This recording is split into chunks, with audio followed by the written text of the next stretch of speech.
Anong tawag niyan, kuya? Tangal. Tangan. Tangal. Tangal. Tangal. Tungog. Pakulay sa tuba. Pampakulay sa tuba. Oo. Ah, inihahalo yan sa tuba. Mm-mm. Yung tuba, kinukuha sa nyog. Hindi. Oo. Binababad lang yan sa tuba. Binababad sa tuba. Yung tuba, saan kuha?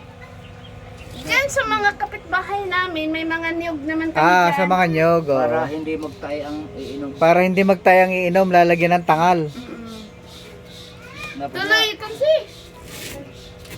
Ayun, oh, ginagaya to yung tangal, oh. Inihahalo pala yung sa tuba. Ay, hindi ho lalabo yung ano, lalabo ng sobrang labo yung tuba pag hinaluan pa niya, hindi na ibang kulay. Ah, pumupula. Oo. Kontrol pa na sobrahan. Pulang-pula. Ay, hindi ba nakakalasing ang tuba, no? Oo. Oo. Hindi nakakapagtae na. Ah, hindi naman nakakapagtae. Para hindi magtae, no? Oo nga. Gano'ng katagal yung tuba na pwedeng inumin? Hindi ba, wala ba expiration yan? Ano yan? Sa Bisaya. Umaabot isang taon yan ibinabaon sa lupa. Isang taon nakabaon sa lupa. Hmm. Oo, sa Bisaya. Lagyan ng pasas. Ayun. Tapos langka. Langka. Mabango. Nako, oo nga. Ay, ibig sabihin dito sa Tagalog, mga ilang taon umaabot naman? Wala.